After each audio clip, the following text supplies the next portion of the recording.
बिस्मिल्लाहिर्रहमानिर्रहीम। अस्सलाम वालेकुम स्टूडेंट्स, उम्मीद है आप खैरियत से होंगे।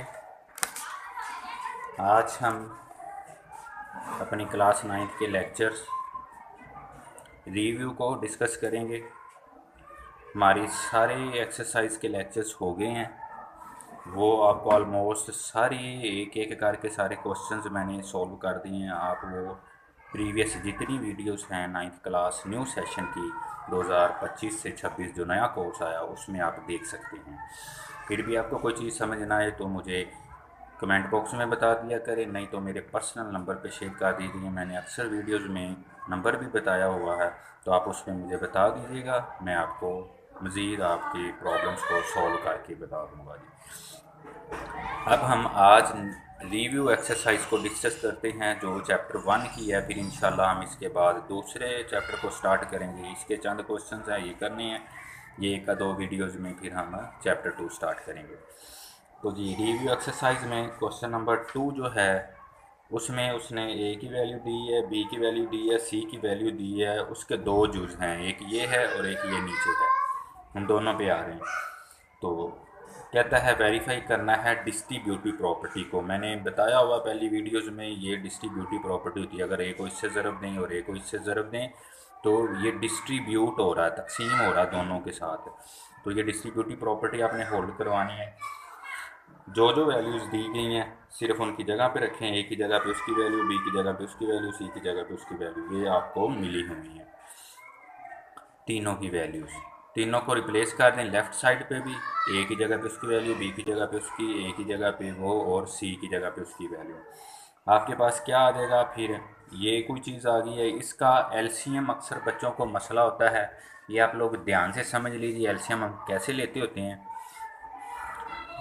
एलसीएम लेने का आसान सा तरीका मैं ये बताता होता हूँ कि एलसीएम लेना कब होता है। पहले तो आपको ये पता हो प्लस या माइनस बीच में आ जाए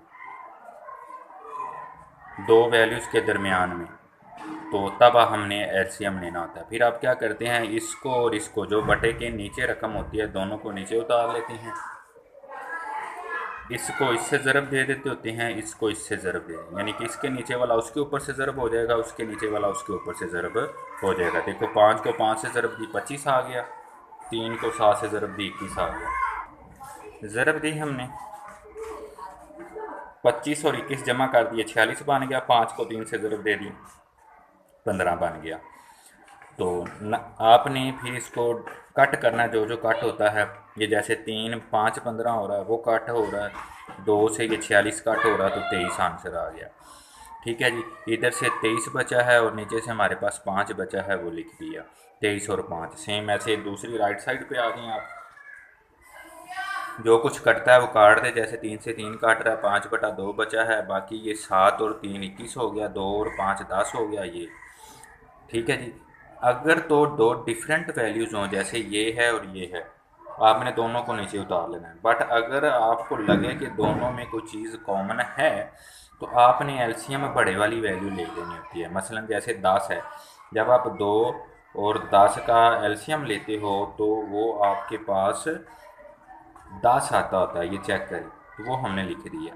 उसको हल फिर करने का क्या तरीका होता है, ये आपने वैसे लिखनी है, ज़रब लगा देनी है, प्लस ये उसी तरह, ये 21 वैसे लिखनी है, ज़रब लगा देनी है। इनके पीछे ये कैसे आए हैं ये समझने वाली बात है। 2 का टेबल आपने पढ़ना है कि 10 बन गए। 2 कितने 10 होता है? 2 5 10 होता है तो वो 5 लिख देना। 10 1 10 होता है तो वो आपने 1 लिख देना। जितने पे जाएगा ना वो इधर हमने लिखना करना, जैसे 2 5 10 10 1 10। फिर 5 को 5 से ज़रब दे दिया 25, 21 को 1 से ज़रब दे दिया 21/10। 25 और 21 जमा किए 46 हो गया बटा 10। 2 पे काट रहे हैं, ये भी 23/5 आ जाएगा। दोनों हमारे आंसर बराबर आ गए हैं। ये वाली डिस्ट्रीब्यूटिव प्रॉपर्टी लेफ़्ट डिस्ट्रीब्यूटिव थी। अगर ए लेफ़्ट साइड पे लगा हो और मल्टीप्लाई हो रहा हो तो इसको हम लेफ़्ट डिस्ट्रीब्यूटिव प्रॉपर्टी बोलते होते हैं। ठीक है जी। और ये नीचे वाली जो है ये हमारे पास राइट डिस्ट्रीब्यूटिव है, ये साइड पे सी लगा हुआ है तो इसको हम राइट डिस्ट्रीब्यूटिव प्रॉपर्टी बोलते हैं। तो जी ये था हमारे पास। राइट में भी सेम ऐसे ही करना है, जो ए बी सी की वैल्यूज़ ऊपर जो दी गई हैं यही वाली, यही हमने इस्तेमाल करनी है। और इनका आंसर निकालना है। ए की वैल्यू, बी की वैल्यू, सी की इधर भी उसी तरह रिप्लेस कर दी। नेक्स्ट हम देखते हैं जी एलसीएम। उसी तरह मैंने कहा था अगर दो डिफरेंट चीज़ें हों तो दोनों को अपने नीचे उतार लेना है। इसको इधर ज़रब दे देनी है, इसको इधर ज़रब दे देनी है। देखो 3 को 3 से ज़रब दी 9 आ गया, 2 को 5 से ज़रब दी 10 आ गया। ये दोनों हमारे नीचे, ये एज इट उसी तरह। 10 और 9 19 हो गया, 3 को 2 से ज़रब दी 6 बन गया, 7 और 5 उसी तरह आ गया। ऊपर वाले को ऊपर वाले से ज़रब दे दें क्योंकि कुछ काट नहीं रहा ऊपर नीचे से, तो इसको इससे ज़रब दे दें, ये बन जाएगा। इसको इससे ज़रब दे दें, 30 आ जाएगा। इसी तरह राइट साइड पे हम करते हैं जी ए की वैल्यू, सी की, बी की, सी की, उनकी वैल्यूज़ रिप्लेस पहले कर दी। जब हम देखते हैं तो इसको इससे ज़रब दें, कोई चीज़ डिडक्ट नहीं हो रही है, इसको इससे ज़रब दें। 7 और 3 21, 5 और 2 10। इसी तरह 5 से 5 से कट रहा है, 3 7 और 3 बच गया, ये आ गया। दो डिफरेंट वैल्यूज़ हैं, दोनों को नीचे उतारो, ये इधर ज़रब कर दो, ये इधर ज़रब कर दो। 3 को 21 से ज़रब दी 63 आ गया, 10 को 7 से ज़रब दी 70 आ गया। दोनों को जमा करें, आपका 133 बनता है। 30 को 10 से ज़रब दें तो वो आपके पास 30 आ जाएगा। जब हम करेंगे, ये आपकी डिस्ट्रीब्यूटिव प्रॉपर्टी थी। क्वेश्चन नंबर 4 छोटा सा है और 5 ये दोनों बता देता हूँ, हम इससे आगे अगले लेक्चर्स में डिस्कस कर लेंगे। तो 4 का वो कहता है कि ज़ीरो रैशनल नंबर है कि नहीं है, इसको एक्सप्लेन करें जी। ज़ीरो आप याद रखें ये एक रैशनल नंबर होता है क्योंकि हम इसको p बाई क्यू की शक्ल में लिख सकते हैं। अगर p की ज़ीरो लिखेंगे, क्यू की जगह पे 1 रखेंगे, शर्त ये होगी, ठीक है जी, p मतलब बराबर ज़ीरो हो और क्यू 1 हो तो तब p और क्यू ये, ठीक है जी। p का 0 आ जाए, क्यू 1 होगा तो तब होगा। बट ये काम उल्ट हो जाए, आप कहते हैं जी सर जी अगर ये कंडीशन है p की वैल्यू हम 1 रख दें तो क्यू की वैल्यू हम 0 रख दें तो फिर ये कभी नहीं लिखा जाएगा। ये हमारे पास p बाई क्यू 1/0 होगा, तो ये अनडिफाइंड होता है। ये हमारे पास अफिनिटी होता है, अनडिफाइंड इसको बोलते हैं। तो फिर ये रैशनल नंबर नहीं होगा, ये बात याद रखनी है। यहाँ पे आपने ये दोनों केसेस याद रखने हैं। अगर p 0 हुआ और q 1 हुआ तब ये रैशनल होगा। q कुछ भी हो सकता है, शर्त यह है q को 0 नहीं होना पड़ेगा। p 0 आ सकता है तो फिर ये रैशनल होगा। सिर्फ ये वाली कंडीशन ऐसी है जिसमें ये रैशनल होगा, बट अगर नीचे 0 आ गया तो फिर ये इरैशनल भी नहीं रहेगा, ये अनडिफाइंड हो जाएगा। ये है जी। नेक्स्ट क्वेश्चन नंबर 5 है ट्राइकोटोमी प्रॉपर्टी बतानी है आपने। ट्राइकोटोमी प्रॉपर्टी, ट्राई 3 को कहते होते हैं।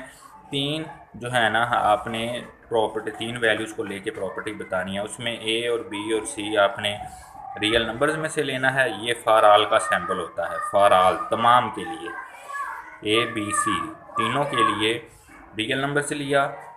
ट्राइकोटोमी ये होता है कि अगर सी की वैसे ज़रूरत नहीं है इसमें, अगर ए लेस देन हो बी से और ए ग्रेटर देन हो बी से तो फिर हमारे पास ए इक्वल टू बी होगा।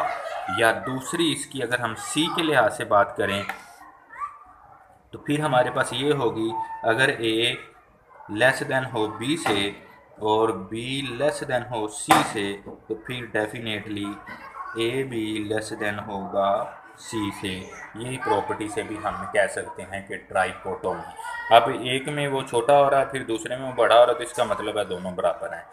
तो ये प्रॉपर्टी भी आप कह सकते हैं। इसके अलावा ये भी आप कह सकते हैं कि ए लेस देन बी हो, बी लेस देन सी हो तो ए लेस देन सी भी है। तो ये था। क्वेश्चन नंबर 6 में कहता है कि भी find the two rationals numbers between 4 and 5। 4 और 5 के दरमियान आपने दो रैशनल्स नंबर निकालने हैं। वो तो उसमें अगर हम बात करें तो रैशनल्स नंबर्स, आप एक बात याद रख लें, रैशनल्स नंबर सपोज ये 4 है, ये 5 है, इसमें लातदाद रैशनल नंबर्स अंदर मौजूद हैं, हमने सिर्फ कोई दो निकालने हैं। तो उसके लिए हम क्या करेंगे कि हमारे पास ये 4 और 5 है, ये लेंगे और इनको तकसीम 2 करना है। अगर पहला रैशनल नंबर निकालना है, उर्दू में नातक अदद बोलते हैं, तो वैल्यूज़ लेनी है, तकसीम 2 करना, उनके बीच में हमें एक रैशनल मिल जाएगा। फिर उससे आगे और निकाल लेंगे जितने भी हमने निकालने हैं। 4 और 5 9 बन जाता है, तकसीम को ज़रब में बदलेंगे तो 1/2 आ जाएगा। तो ये 9/2 हमारे पास पहला रैशनल नंबर आ गया जो यहाँ कहीं होगा, 9/2। ठीक है जी। अब 9/2, ये 4, ये हमारा 9/2 आ गया, ये 5। अब इनके दरमियान हम फिर कोई रैशनल नंबर्स ढूंढते हैं। उसके लिए अब ये 9/2 को और 5 को लेंगे, 9/2 और 5 को लेंगे, तकसीम करेंगे हम मज़ीद 2 पे, तो वो अब इसमें कोई शर्त नहीं है कि आपने 9/2 और 5 ही लेना। आप 9 बटा जो हमारे पास 2 आया है और 4 है, इनके अंदर से आप रैशनल नंबर ढूंढ सकते हो। ये कोई इशू नहीं है कि अभी हमने आगे की तरफ ही जाना, पीछे हमारा मकसद है कोई 2 रैशनल नंबर निकालना है। तो 9/2 लिया, ये वाला मैंने आगे की तरफ से हल किया, दूसरा 5 आ गया। तो उसको भी सेम जैसे ऊपर किया था, तकसीम 2। अब चूँकि ये बटे में रकम आ गई है, तो आप रेशो में आने की वजह से बीच में प्लस या माइनस हो, तो मैंने बताया एलसीएम लेते हैं, हम एलसीएम लेंगे इसको। अब ये याद रख लें, एक रकम के नीचे कुछ ना हो और एक के नीचे हो कोई ना कोई वैल्यू, तो आपने क्या करना है, उसको उसके साथ ज़रब दे देनी करनी है और वो वाला वैसे ही लिख देना है। यानी कि 2 एलसीएम ले लेंगे, 9 उसी तरह आ जाएगा, 2 को 5 से ज़रब दे देंगे और ये जो है तकसीम को ज़रब में बदलेंगे तो 1/2 आ जाएगा। तो ये हमारे पास 9 आ गया, ये 5 2 10 बन गया, नीचे 2 है जी, और इधर से ये 10 में से 9 गए, 10 और 9 जमा किए, हमारे पास 19 आ गया बटा 2, और 1/2 हमारे पास ये।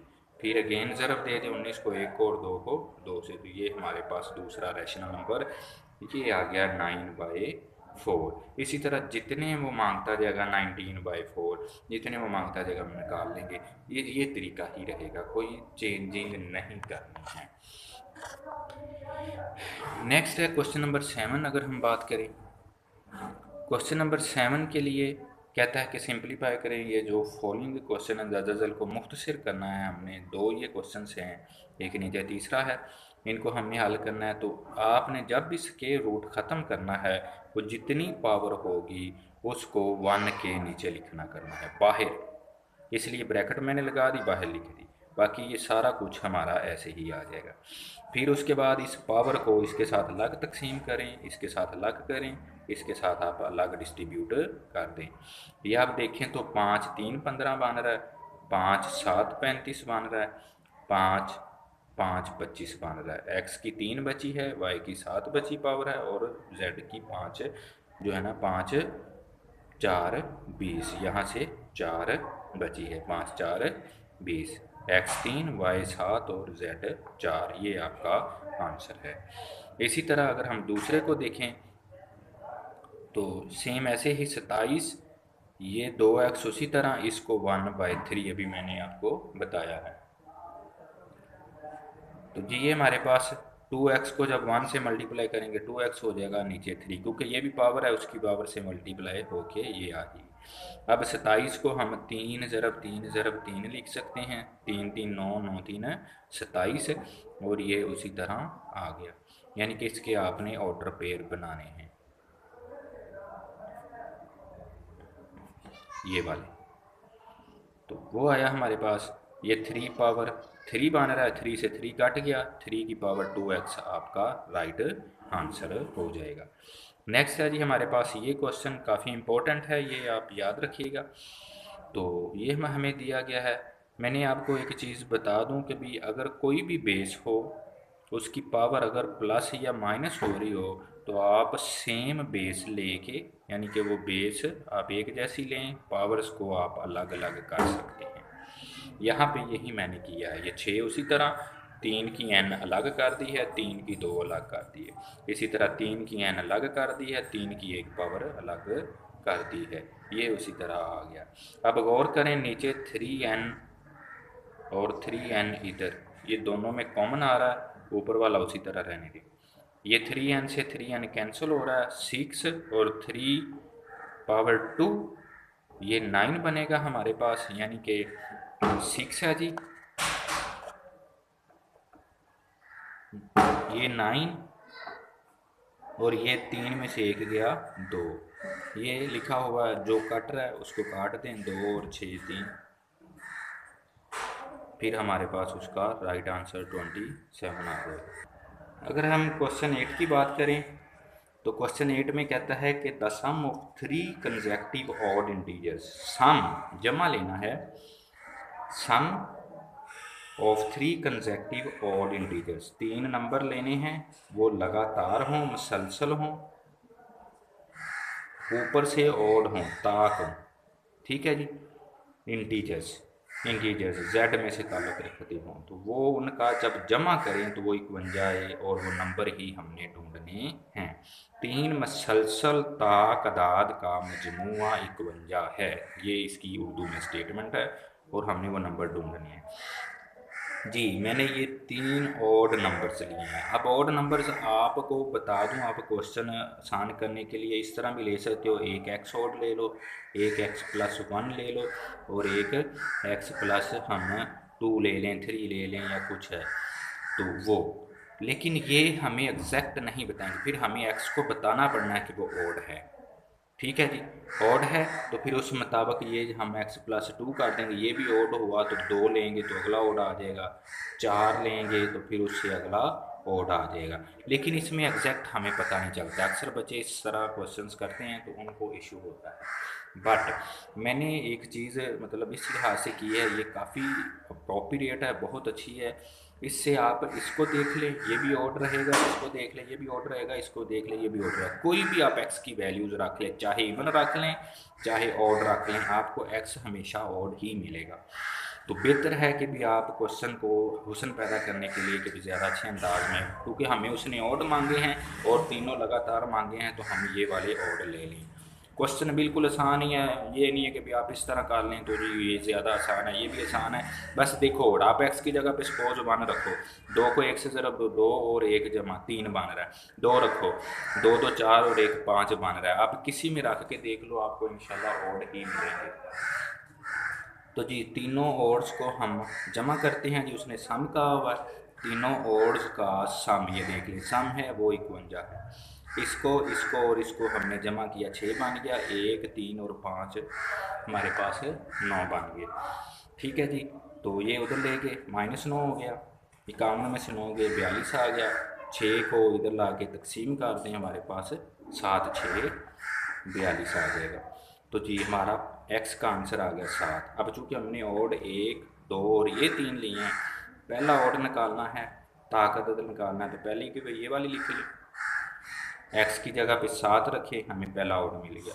दूसरा रखना है वो ये वाला है, x की जगह पे 7 रखे, दूसरा ऑड। तीसरा ये वाला, x की जगह पे 7 रखेंगे ये ऑड। इस तरह हमें हमारे ऑड नंबर्स मिल गए। आप इन तीनों को जमा करके देख लें, इंशाल्लाह ये कॉमन ही आएगा।